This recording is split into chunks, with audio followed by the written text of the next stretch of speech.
As we move on to Part 2 of the International Gemmological Conference 2024, international and local gemmologists continue to share valuable insights on the latest trends and advancements in the field.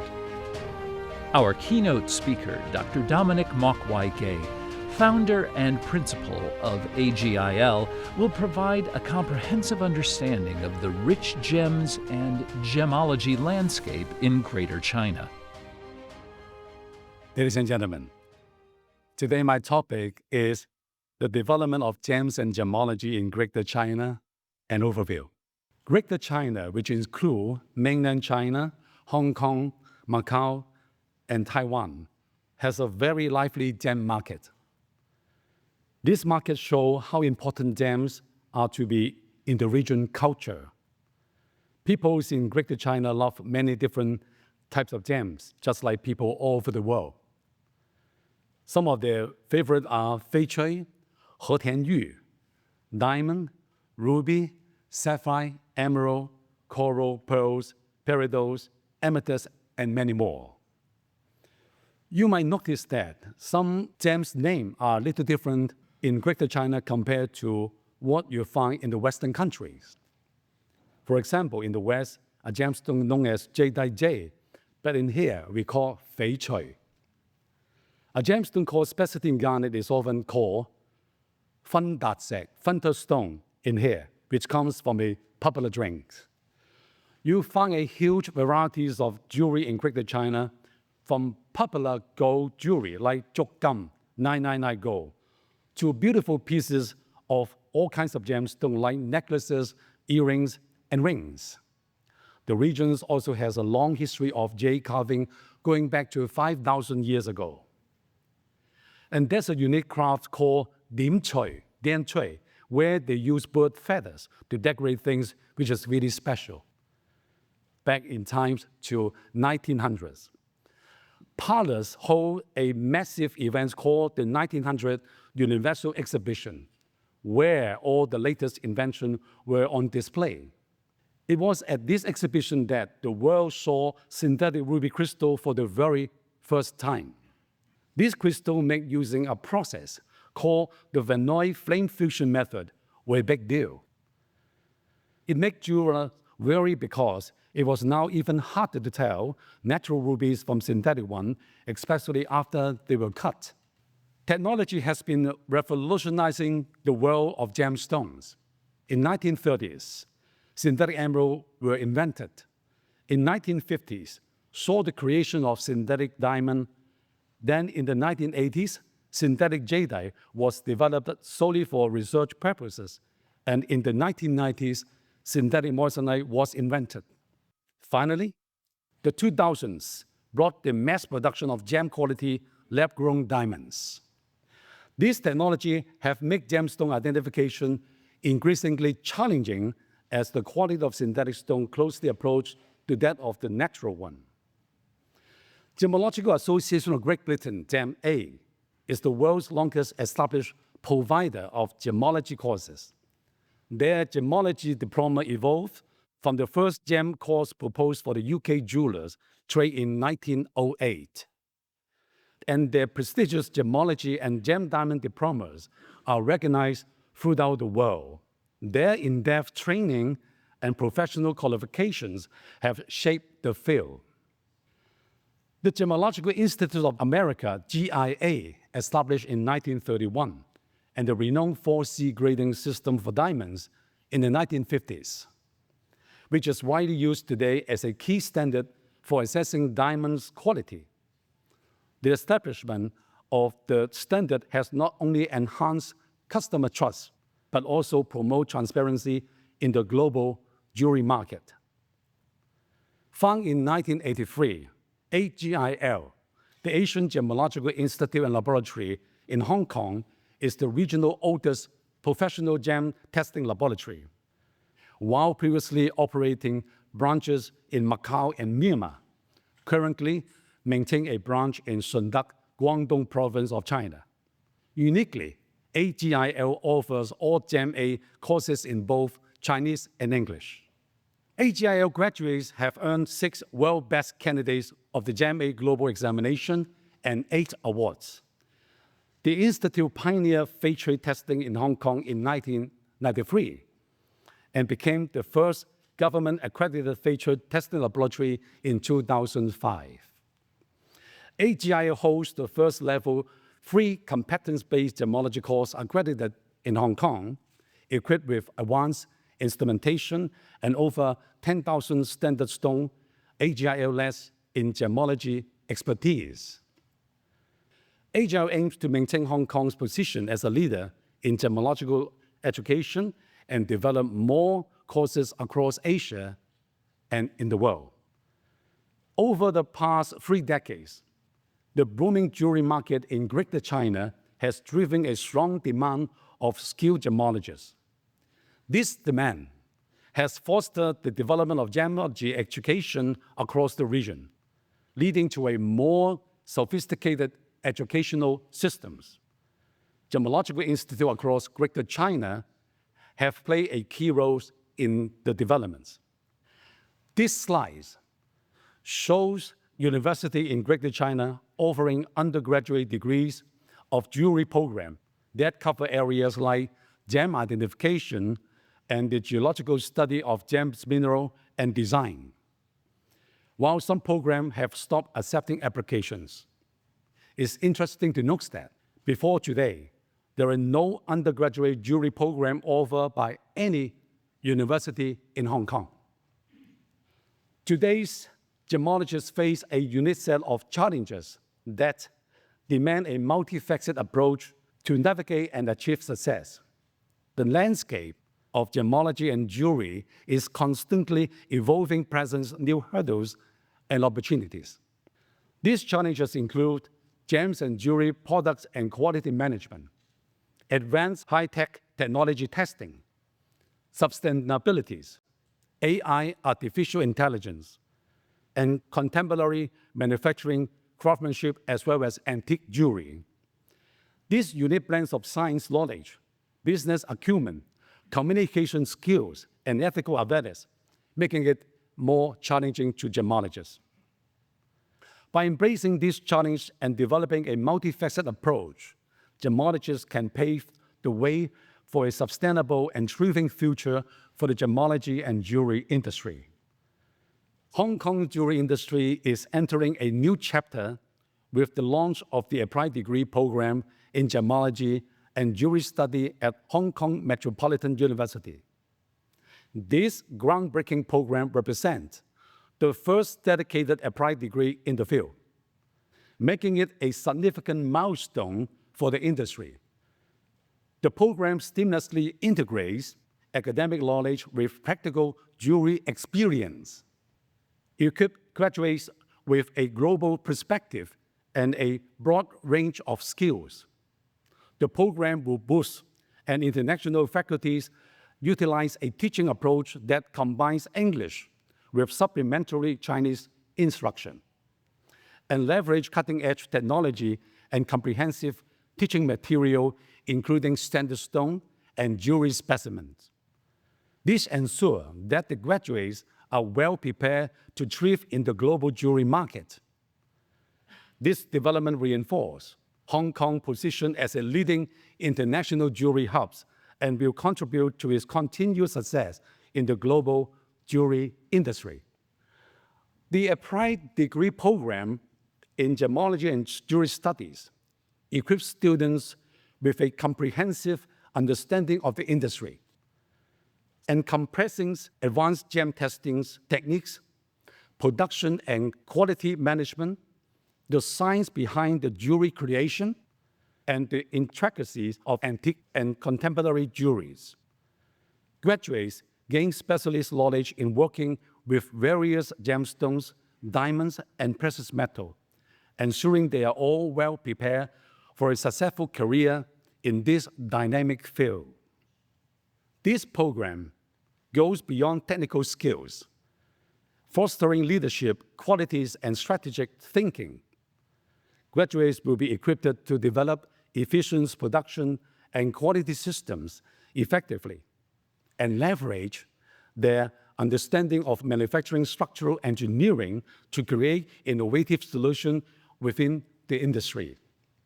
By embracing this program, graduates will not only contribute to the success to the industry, but also play a role in preserving Hong Kong's rich jewelry culture. The graduates' career paths are diverse, ranging from jewelry brand manager to laboratory gemmologist or jewelry procurement specialist, and many more.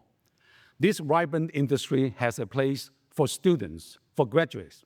Hong Kong Metropolitan University Applied Degree Program in Gemmology and Jewelry Study is the first of its kind in Hong Kong, as well as in the world, dedicated to nurturing well-run and highly skilled professionals for the jewelry industry, contributing to the flourishing developments of the jewelry sector across Greater China. The future of gemmology and jewelry in Greater China is full of exciting possibilities. With a strong foundation in educational innovations and sustainabilities, the industry is poised to continue its growth and success for many more years to come. Thank you very much. Next, we are grateful to have Dr. Lore Kiefert, gemmologist, valuer, and expert witness, as our fifth speaker. She will delve into the advanced instrumentation for gemstone testing, highlighting both the advantages and limitations of such cutting-edge technologies. Now you have learned about the beauty of gems, about the varieties of gems. You have heard about appraisals, what you need, and now it comes down to the hard science. And why do we need the hard science? Because of the value of a gemstone. And what goes into this? Historical aspects. Who has worn it before? How old is it? How long is the history of the stone or the history of the mine? Then you have the type of gemstone, because you know that a ruby is much more valuable than an amethyst, for example. Is it natural or synthetic? You have to see if it's a natural one coming from the ground or if it's a synthetic. You have treatments. You can heat a stone to make it look nicer. They heat the stones to get the silk out of the way, to have it more transparent. Then you have the country of origin. Country of origin has become very important, say, in the last 20, 30, 40 years, maybe. Before, it was never a question if it comes from here or there. But with more and more new mines, the older mines become more valuable than the newer mines. Then you have the optical appearance and the size, of course, as a valuation factor. And you have traceability. If you don't know where the stone comes from, if you don't know how it got into your country, then maybe that is a diminishing factor on the value. But we, lab gemmologists, don't do any valuations, so I don't care about this. I go to the science. I help you to say what it is. So the major tasks in our labs are to determine the type of gemstone, to determine the variety, to see if it's a natural, synthetic, or imitation one, determine the type of the treatment, the origin, and do a quality assessment. Is it a beautiful, is it a very clean stone or not? Before, most of this was done with simple gemmological tools, and a lot of it can still be done with simple gemmological tools, like a polariscope, a refractometer, a dichroscope, a spectroscope, the UV lamp, hydrostatic balance, and the microscope. But the variety can be done often visually, but often you need advanced instrumentation. And there comes the advanced, the high-tech instruments into the labs. Also, when you look at natural synthetic imitation, a lot can be done with basic gemmological tools, but sometimes these are not enough. Microscopy is still the best tool to determine if something is natural or not, but sometimes if nothing is in a stone, if there is no inclusion, then you cannot say it's a natural or not. Then you have to go further with further testing. natural or treated came up in the 1990s. It became important, let's say it that way. End of 1980s, beginning of 1990s, people all of a sudden wanted to know if a sapphire is heated or not, if an emerald is treated with oil or not. Before, it didn't really matter. An emerald natural was good enough to know. So this is an example that I have here, which is very extreme. You see on the left side an emerald that was cleaned from all the resin it had inside. So this is basically the untreated stage of that stone. And after treatment with cedarwood oil, on the right side, this is what it looked. It's the same stone, and you wouldn't think so. With the historical aspects, I have here a pricing chart where you can see the difference in emeralds when they come from Zambia, which is a newer mine, compared to Colombia, which is the preferred mine. So the prices are almost double for the Colombian emeralds compared to the Zambian emeralds. So this is also something why country of origin plays a role. Then we have some ethical issues also for origin determination. People want to know how their stones have been mined. They don't want to have stones when there is child labor involved, like the blood diamonds. Everybody talks about the blood diamonds. So besides the classical instruments, we have the specialized ones. Meanwhile, which is good news for the labs, when I started in the mid-1990s, UV-Vis spectrometer was $100,000, and FTIR was $100,000, and EDXRF was a bit more, and the Raman was also a bit more. Now they downsize, they make it fit more to the needs of the average gemmologists, and you can have instruments that are much cheaper. They also have their disadvantages, and this is also which I want to show now. So the first one, probably the first one used in a lab, is the UV-Vis spectrometer. It's still used today to quantify the color appearance of the investigated samples and study their color course. So here we have the two instruments. The left one is a research grade one in the range of $100,000, and the right one is the Gemmosphere from the Maki Labs as an example for smaller UV-Vis spectrometers, and that's in the range of 10,000, so it's 10 times cheaper. But you can also see the difference already there. The left one has a big sample chamber, and it can measure polarized. You can have the light go in transmission. So you can move the stone around, and you have polarizers in there, and you can do a lot more than with a sphere, where you just put the stone in and you get an unpolarized spectrum. Also, the wavelength range is bigger in the UV than the smaller instrument. So in the UV area, there is a lot of information which gets lost with the smaller instruments. That's one of those examples where we have used it a lot with the emeralds.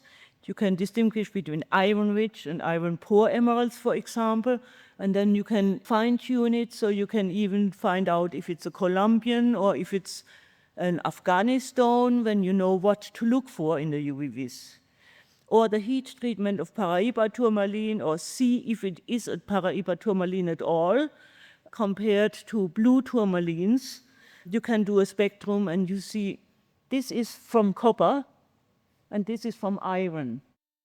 Paraíba tourmaline is colored by copper and manganese, so you have it here, the copper, and the blue tourmalines are only by iron, so you have it here. So these spectrometers are quite useful for certain applications. Then we come to the FTIR spectrometer, a little bit of a different thing. Again, research grade one and a smaller one. The research grade one, you can also do transmission, you can do the integration sphere, you can do all sorts of different ways applying to the stone. And with a smaller one that is less expensive, you have a small sample chamber and you can only do that diffuse reflection in there. Often used for treatments. This is an example of resin or oil treatment in emerald that I have shown here. But you can also use it for the heat treatment of corundum. You can determine the type of diamond, and when you have the type of diamond, you have an idea if it could be made synthetically or not. You can do some origin determinations. Not really good, but only one or two you can do with the FTIR, but mostly not. The Raman spectrometer was introduced in the mid-1990s, was necessary because of the treatment of the emeralds, that they didn't only use oil, but also resin. And while the FTIR can distinguish between oil and resin as well, the Raman spectrometer can go into the fissure. So if you don't get it with the FTIR, you can, if you have the big research grade one, with a microscope, spot exactly the place and do analysis there. So you can also analyze inclusions that way. Again, here is the big research grade one with the microscopy attached. And then you have the small from Margi Labs again in a range of $15,000, and it's a tiny one. And again, it has its disadvantages, mostly because of the sample chamber and because you cannot do inclusions, because you don't have a microscope. So we have here the applications, determination of mineral phases, inclusions in the gemstone. That example here is if you have sapphires with spinel inclusions, the most likely origin is Sri Lanka. But there is a green inclusion, which is tourmaline, which sometimes is in a Kashmir sapphire. So if you see a green inclusion inside and you think it's a Kashmir, and then you use the Raman and you see that it's a spinel, then you know it is not a Kashmir. So these things you can do.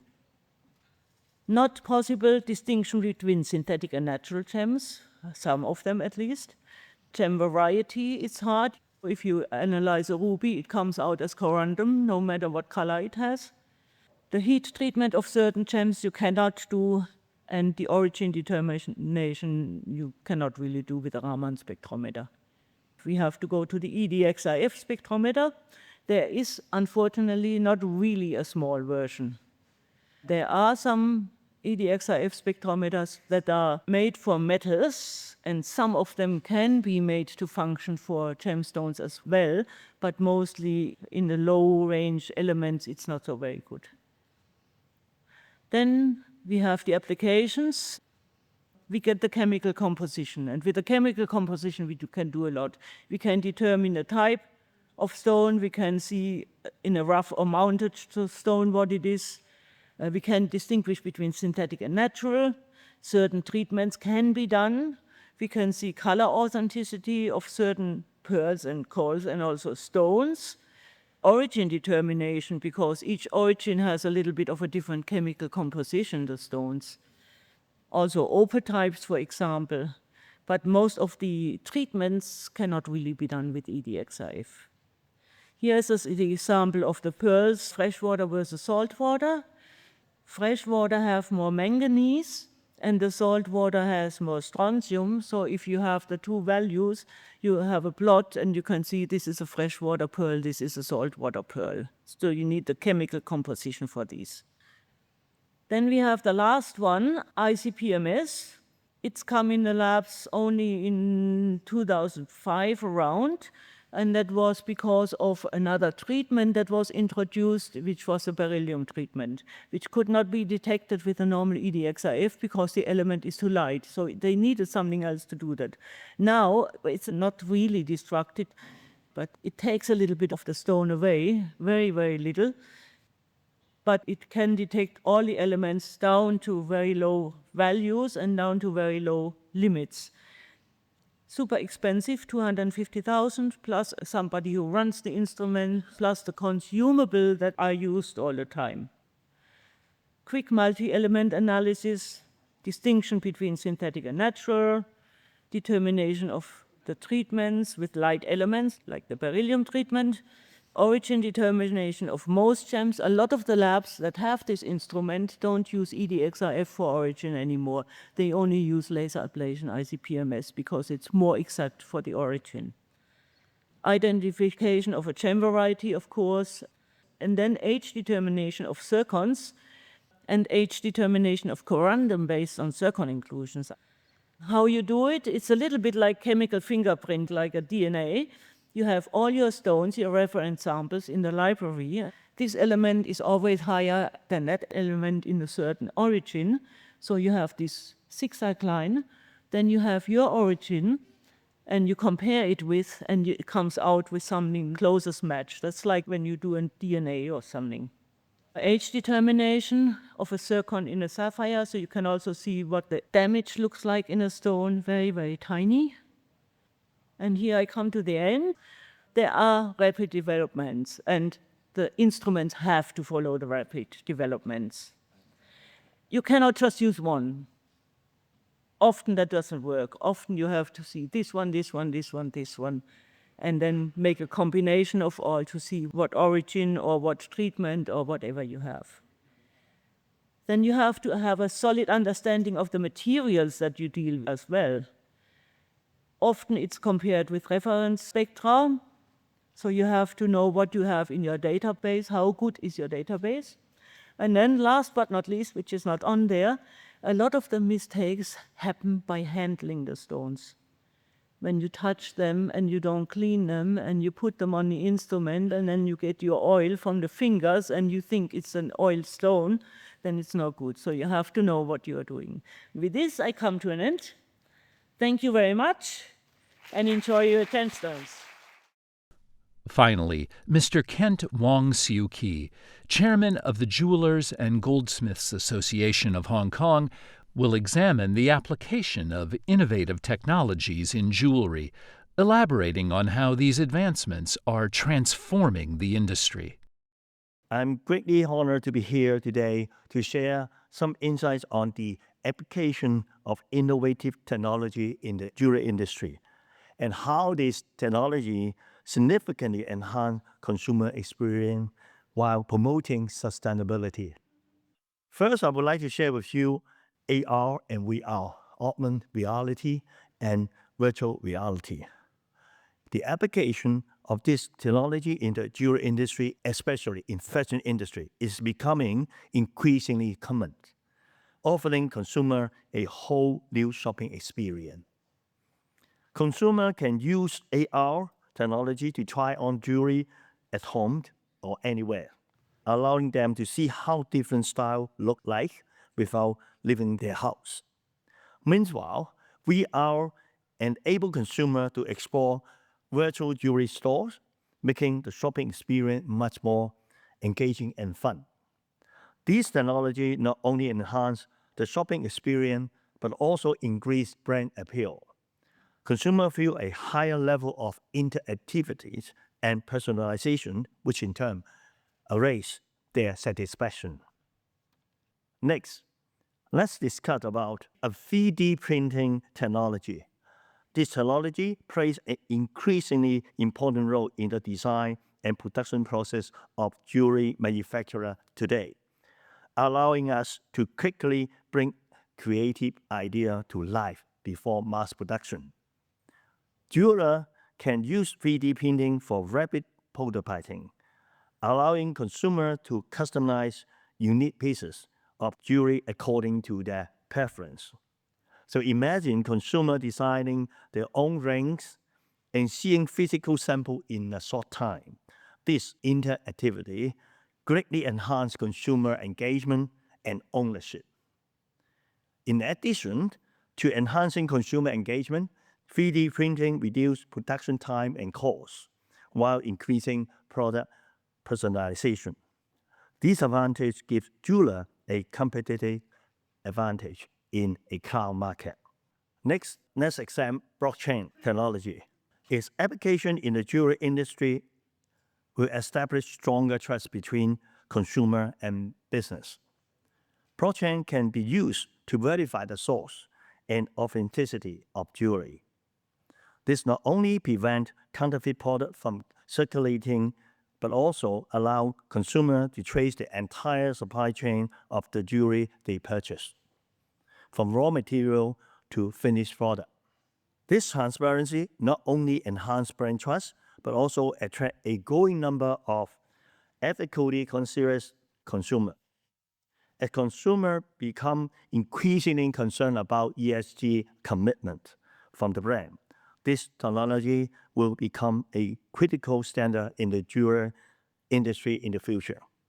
Now, let's take a look about smart mirror. This is a really common instrument, even at home. So this technology is becoming increasingly popular in physical store, providing consumer with a new way to try on jewelry. Installing smart mirror in physical store allow consumer to see the fitting effect immediately after trying on jewelry.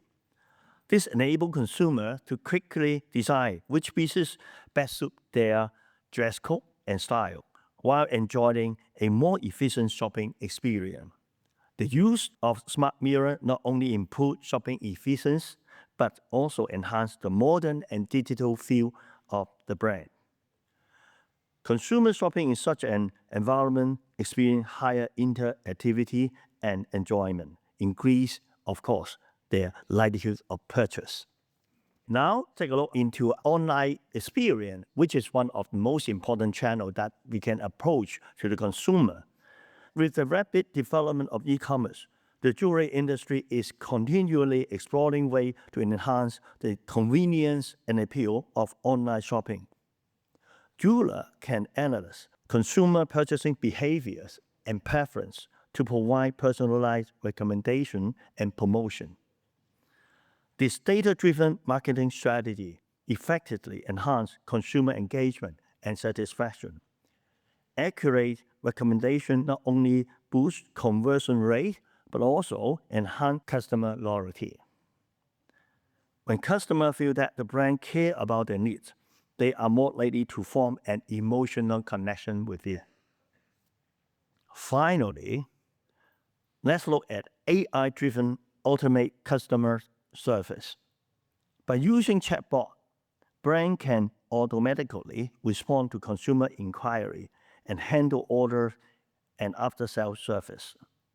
This not only improves service efficiency, but also ensure that customers receive assistance whenever they need it.